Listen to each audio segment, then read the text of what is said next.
Gauss प्रमेय का अनुप्रयोग कल एक पढ़ाए थे ना, वो भी गया था। ठीक, देखो दूसरा अनुप्रयोग क्या है, दूसरा एप्लीकेशन क्या है कि मान लो इस तरह का कोई स्फीयर है, ठीक है, और इस स्फीयर के सरफेस पे चार्ज है। देखो डायग्राम में कब कैसे दिखाया जाएगा उस चीज़ को थोड़ा गौर करना, ठीक है। स्फीयर मुझे जब भी दिखाना होगा तो मैं इसको अंदर ये क्लोज करके दिखाऊंगा, भर के दिखाऊंगा, और सर्कल दिखाना होगा, रिंग दिखाना होगा तो ऐसे दिखाऊंगा, ठीक है। इसमें आप ऐसे ऐसे कवर कर देना, क्या होगा। हाँ ले लीजिए, यहीं पे होगा कहीं, यहाँ पे लाया था मैं, वो लेना था मेरे को। कि आप ऐसे दिखा लेना जो भी आपको ऐसे कलर वलर करके आता हो, ताकि ये दिखे। मैं इसकी बात कर रहा हूँ, इसकी बात कर रहा हूँ, स्फीयर की बात कर रहा हूँ। और मैं चार्ज ऐसे दिखा रहा हूँ तो लगता कैसा है, ये रिंग टाइप का लगता है। लेकिन ये जो चार्ज इसके पूरे सरफेस पे है, ये पूरा ऐसे चार्ज है, इस पे ऐसे चार्ज, ये चारों तरफ चार्ज है। ये बात समझ में, ये चार्ज क्या है, पूरे सरफेस पे है। अब मान लो कि इसके कारण हमको क्या करना है, इसके सेंटर से कुछ डिस्टेंस मैं ले लेता हूँ r, और इधर मेरे को एक पॉइंट दिया गया, और यहाँ पे फाइंड करना है इलेक्ट्रिक फील्ड ये। तो यहाँ पे जो इलेक्ट्रिक फील्ड होगा, इसका एक्सप्रेशन बहुत सिंपल है। कितना सिंपल है बता देता हूँ, लिख के आपको दिख जाएगा, k/r²। यही आंसर है इसका। और k/r² आप जानते हो किस केस में आता है, पॉइंट चार्ज के केस में आता है। ये बात समझ आती है। तो एक्चुअल में ऐसा हो क्यों रहा है, क्योंकि ये स्फेरिकल चार्ज है, रॉड पे तो है नहीं, ये स्फेरिकल चार्ज है। इन सारे चार्ज का आप यहाँ सेंटर मान सकते हो। ये बात आपको समझ में आ रही है। तो इस केस में ये ऐसे चार्ज बिहेव करते हैं जैसे माना जाता है कि सारे चार्ज कहाँ प्रेजेंट हैं, यहाँ पे सेंटर पे, केंद्र पे। और इससे ये r डिस्टेंस पे, तो देखो पॉइंट चार्ज वाला केस हो जाएगा कि नहीं हो जाएगा। अब ऐसे भी सोचो, कोई बॉडी सिमेट्रिकल एकदम स्फीयर है, गोला है, कोई वस्तु एकदम गोला है, और आप उससे दूर जा रहे हो तो कैसा दिखेगा, पॉइंट हो तो दिखेगा। और एग्जैक्टली वो पॉइंट होगा कि नहीं होगा, और ढंग का होगा। ये बोलो हाँ या ना। कोई लंबी चीज हो उससे दूर जाओ तो वो छोटा होने लगता है, वो पॉइंट दिखने लगता है। ये तो स्फीयर की बात हो रही है, तो एग्जैक्टली अच्छे से पॉइंट दिखेगा, हाँ या ना। ये बात समझ में आ रही है। तो रिजल्ट आपका यही आने वाला है। लेकिन यहाँ तक पहुँचेंगे कैसे हम लोग, इसकी कहानी हमको सॉल्व करके देगा गॉसेस थ्योरम, ठीक है। तो अगर हम लोग पॉइंट इतना दूर रखेंगे ना तो मुसीबत हो जाएगा, क्योंकि और इसमें डायग्राम ड्रॉ करने हैं हम लोगों को, तो इसको ठीक कैसे करना है, डायग्राम कंप्लीट कैसे होगा, थोड़ा ध्यान देना। यहाँ पे हम लोगों का, मान लो यहाँ पे मुझे इलेक्ट्रिक फील्ड फाइंड करना है, तो आपको क्या करने होंगे, जहाँ पे इलेक्ट्रिक फील्ड फाइंड आउट करने हैं, इसके चारों तरफ से अगर इसके सरफेस पे चार्ज है और इसके सेंटर से कुछ डिस्टेंस पे आपको यहाँ पे इलेक्ट्रिक फील्ड फाइंड आउट करना है, तो फिर इसके बाहर एक स्फीयर इमेजिन करो, एक गोला इमेजिन करोगे आप, एक स्फीयर इमेजिन करोगे, एक ऐसा स्फीयर आप इमेजिन करोगे जिसका, वो क्या बोलते हैं, हाँ, दोनों का सेंटर एक ही होना चाहिए, जो स्फीयर है वो और ये जो बना रहे हो, दोनों का सेंटर एक ही पॉइंट पर लाई करने चाहिए। कॉन्सेंट्रिक सर्कल समझते हो, ये सर्कल नहीं है, स्फीयर है। सकेंद्रीय समझते हो ना, जब दोनों के सेंटर एक ही हो जाते हो, ऐसा कुछ, ये ठीक है। ये खोखला, ये स्फीयर था, इसके चारों तरफ से एक और गोला इमेज, सर्कल नहीं, रिंग नहीं है, ये स्फीयर ही इमेजिन किया मैंने। आई बात समझ में, कोई दिक्कत। अब यहाँ पे मैं करूंगा क्या, अब सोच के देखो, ये जो पूरे इस बॉडी पे चार्ज था, इस बंद सतह के अंदर आ गया कि नहीं आ गया, आ गया। और बंद सतह के अंदर अगर चार्ज आ गया तो गॉस थ्योरम हम अप्लाई कर सकते हैं कि नहीं कर सकते हैं, कर सकते हैं। अब मान लो कि इस पूरे, इस गोले पर जो टोटल जो चार्ज था, वो मैं बोल देता हूँ कि टोटल जो चार्ज था वो हमारा था Q। कितना था, इस पे टोटल चार्ज था Q। इस पॉइंट पे जरा बता सकते हो कि इलेक्ट्रिक फील्ड का डायरेक्शन क्या होगा, जल्दी से बताओ। ये गोला है, इस पॉइंट पे इलेक्ट्रिक फील्ड का डायरेक्शन, यहाँ इलेक्ट्रिक फील्ड का डायरेक्शन, यहाँ इलेक्ट्रिक फील्ड का डायरेक्शन, यहाँ इलेक्ट्रिक फील्ड का डायरेक्शन बताओ। वेरी गुड, रेडियली आउटवर्ड होगा, यहाँ पे ऐसे होगा, यहाँ पे ऐसे होगा, अरे बोलो हाँ या ना, इधर ऐसे होगा, तो रेडियली आउटवर्ड होगा। अच्छा चलो ध्यान से सुनना, अब मुझे क्या करना है, ध्यान से सुनो। एक चीज बताना मेरे को, इस गोले के कारण, इस गोले पर जो चार्ज है, इसके कारण इस पॉइंट पर जो भी इलेक्ट्रिक फील्ड होगा, दिमाग क्या कह रहा है, यहां पर जो होगा और यहां पर जो होगा और यहां पे इस स्फीयर के पॉइंट पर जो इमेजिन किया आपने स्फीयर, उसके सरफेस के किसी भी पॉइंट पर इलेक्ट्रिक फील्ड का वैल्यू सेम होगा कि अलग अलग होगा। सही बात समझ में, कांस्टेंट होगा, क्लियर हो गया। इलेक्ट्रिक फील्ड कांस्टेंट हो गया, इलेक्ट्रिक फील्ड का लाइंस रेडियली आउटवर्ड हो गया। अच्छा, अगर आप इलेक्ट्रिक फील्ड यहां ले रहे हो तो छोटा सा एरिया अगर डी इमेजिन करोगे तो मुझे बताओ उसका एरिया वेक्टर किधर होगा, इलेक्ट्रिक फील्ड के डायरेक्शन में होगा कि नहीं होगा। होगा। अगर छोटा सा यहाँ पे एरिया इमेजिन करो डीए, थोड़ा सा एरिया क्षेत्रफल इमेजिन करो डीए, तो उसका एरिया वेक्टर उसका क्षेत्रफल सदिश इधर हो जाएगा, बोलो हाँ या ना। और इलेक्ट्रिक फील्ड विद्युत क्षेत्र की दिशा किधर हो जाएगी, इधर ही, हाँ ना बोलो, कोई दिक्कत।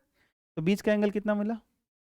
और ये कहानी हर डीए और इलेक्ट्रिक फील्ड के साथ है कि नहीं, सोचो, ये हर डीए और जो है सो कि एरिया वेक्टर के साथ है कि नहीं है। Electric field area vector, electric field area vector, नहीं आ रहा समझ में, आ रहा है। अब मुझे आप बताओगे कि इलेक्ट्रिक फील्ड और एरिया वेक्टर के बीच का एंगल 0, तो हमेशा कितना रिजल्ट आएगा, cos 0 का वैल्यू 1। अब हम जब फ्लक्स निकालते हैं तो integration of E dot D, और एक चीज देखना ना, बुक में एक लिखा होता है, ऐसे एक चीज लिखा होता है, इंटीग्रेशन के साइन के ऊपर ऐसे गोल घेर देगा, इसको पढ़ते हैं क्लोज इंटीग्रल। क्या पढ़ते हैं, ठीक है। तो क्लोज इंटीग्रल का ये मतलब होता है कि आप इस इंटीग्रेशन को जो इस्तेमाल कर रहे हो एक क्लोज साइकिल के लिए कर रहे हो, एक बंद सतह के लिए कर रहे हो, इसलिए ऐसा हम लोग लगा रहे हैं, ठीक है, क्लियर। तो close integral E dot D A is equal 1/ε0 into sigma Q. ये तो फ्लक्स निकालने का हमारा फॉर्मूला है, फाई बराबर, शुरू में हमने क्या पढ़ा था, ई डॉट डी ए पढ़ा था, अरे बोलो आया ना। सर इंटीग्रेशन मेथड क्यों लगा रहे हो, क्योंकि यहाँ पे भाई देख लो, आप अगर पूरा एरिया एक ही बार लोगे तो हर एरिया के लिए तो एरिया वेक्टर अलग लगा है, तो पूरा एरिया आप एक साथ ले नहीं सकते हो, तो आप छोटा सा एरिया इमेजिन करोगे, थोड़ा सा एरिया लोगे, उसका एरिया वेक्टर और इलेक्ट्रिक फील्ड के बीच का एंगल 0 है, तो उससे फ्लक्स निकालना आसान है। तो वैसे छोटा छोटा करके सबका निकालोगे, फिर उसको इंटीग्रेट करोगे, तब आपका सही रिजल्ट आएगा, क्लियर है। तो ये काम इधर से आप करोगे तो फ्लक्स मिलेगा। अच्छा, गॉसेस थ्योरम कहता है कि अगर आपका ये क्लोज सरफेस है और इसके अंदर अगर चार्ज है, तो भैया मैं आपको फ्लक्स का रिजल्ट दे दूंगा, वो कितना होगा, तो वो 1/ε0 गुना हो जाएगा इसके अंदर टोटल चार्ज के। तो मैंने बोला इस सरफेस में जो टोटल चार्ज है वो कितना है, क्यू। इधर की कहानी क्या बनेगी, ई डॉट डी ए बनेगा, ये कॉस थीटा। इलेक्ट्रिक फील्ड मैंने समझाया है कि इस स्फीयर के हर पॉइंट पे कांस्टेंट होगा, तो वो चला जाएगा इंटीग्रेशन साइन से बाहर, फिर बचेगा क्या, डीए। और डीए का इंटीग्रेशन आप करोगे तो क्या मिलेगा, इस वाले स्फीयर का, इसका नहीं, जो इमेजिन किया आपने स्फीयर जिसका रेडियस क्या है स्मॉल आर, इसके सेंटर से ये वाला जो डिस्टेंस है स्मॉल आर था, तो इस रेडियस का जो ये स्फीयर इमेजिन किया, इसका एरिया मिलेगा नहीं मिलेगा, अरे मिलेगा। तो मैं क्या लिखूं, 4 पाई स्मॉल आर का, कोई दिक्कत। अब जरा बताना कॉस थीटा क्या होगा, वो तो 0 हो जाएगा ना, कॉस 0 1 हो जाएगा। तो यहाँ पे बताओ ई मुझे निकालना है, तो 4 पाई आर स्क्वायर इधर भेज दो, तो 4 पाई यहाँ लेके आओ, इसके साथ एप्सिलॉन नॉट लगा दो, क्यू ऊपर अपने जगह पे रखो, आर स्क्वायर यहाँ पे रहने दो, ध्यान से देखो कुछ दिख जाएगा। अब आ गया, बोलो भारी है क्या, कोई दिक्कत है तो बोलिए, कर लीजिएगा। तो अगर आवेशित गोले के कारण किसी बिंदु पर विद्युत क्षेत्र निकालना हो, ध्यान सुनना, आवेशित गोले के कारण किसी बिंदु पर विद्युत क्षेत्र अगर निकालना हो तो आप ऐसे निकाल सकते हो, और होता कितना है, सिंपल फॉर्मूला है, ई बराबर के क्यू बटा आर स्क्वायर। क्यू क्या है, स्फीयर के ऊपर जो चार्ज है पूरा, क्लियर है सबको। एक चीज मेरे को बताना, अगर ये पॉइंट थोड़ा दूर होता, यहाँ पे होता, यहाँ पे इलेक्ट्रिक फील्ड निकालना होता है मेरे को, तो क्या समस्या आती बताओगे जल्दी से, बोलो कैसे निकालता, स्फीयर थोड़ा हमको बड़ा इमेजिन करना पड़ता, बोलो हाँ या ना। अगर यहाँ निकालना होता तो और बड़ा इमेजिन करना पड़ता, अगर हम लोग जो है सो कि यहाँ पे आते तो छोटा, बोलो हाँ या ना। अगर मेरे को सरफेस पे ही निकालना होता तब,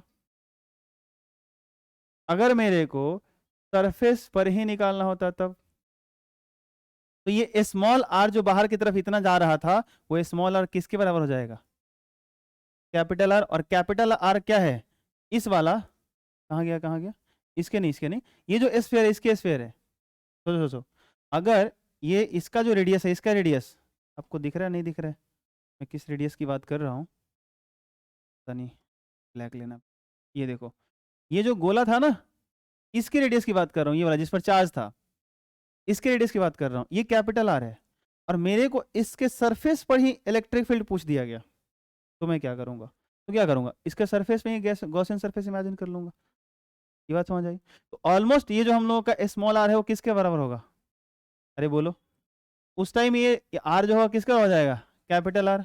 तो बस ये फॉर्मूला क्या बन जाएगा बोलो, ई बराबर के क्यू बटा कैपिटल आर के स्क्वायर, ऐसा बन जाएगा, नहीं बनेगा, कोई दिक्कत। है तो बोलिए, ठीक है। तो यहाँ पे जो है सो कि हालांकि ये आगे मिलेगा, बशर्ते मैं आपको सब यही बता दे रहा हूँ। अब सुनना, तो सरफेस के बाहर अगर स्फीयर पे चार्ज है, ध्यान से सुन लो, अगर ये स्फेरिकल कोई बॉडी है ऐसे, तो यहाँ से स्मॉल r डिस्टेंस पे आप इलेक्ट्रिक फील्ड जाओगे तो मिलेगा क्या, के क्यू बटा आर स्क्वायर। अगर ये हम लोगों का स्फेरिकल चार्ज है और इसके सरफेस पे ही आपको चाहिए इलेक्ट्रिक फील्ड, यहीं पे चाहिए इलेक्ट्रिक फील्ड, और इसका रेडियस r है, ये हो जाएगा के क्यू बटा कैपिटल R का स्क्वायर। कोई दिक्कत?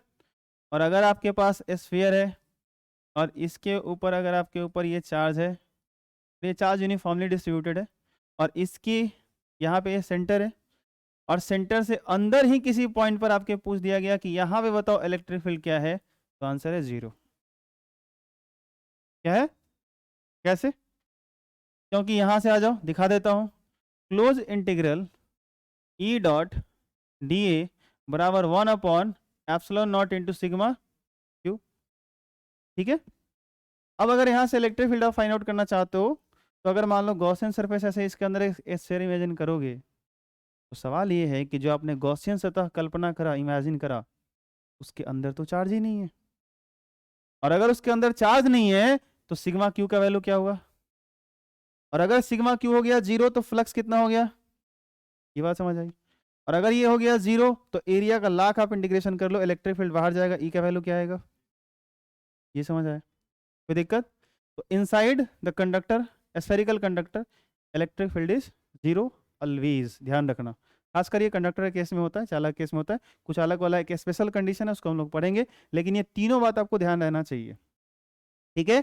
कि चार्ज अगर स्फीयर के सरफेस पे है, गोले के सतह पे है, फुटबॉल के सरफेस पे है, अंदर नहीं है, तो बाहर किसी पॉइंट पे ले लो, सेंटर से कुछ दूरी पे, पॉइंट बाहर है गोला के, तो वहां पे इलेक्ट्रिक फील्ड के ओपन आर स्क्वायर, फॉर्मूला बिल्कुल रट्टा नहीं मारना, दिमाग में एक बार देख लोगे बैठ जाएगा, कोई बड़ी चीज नहीं है। सरफेस पे आ जाएगा, ये स्मॉल आर बस कैपिटल आर के बराबर हो जाएगा, ऐसा कुछ हो जाएगा।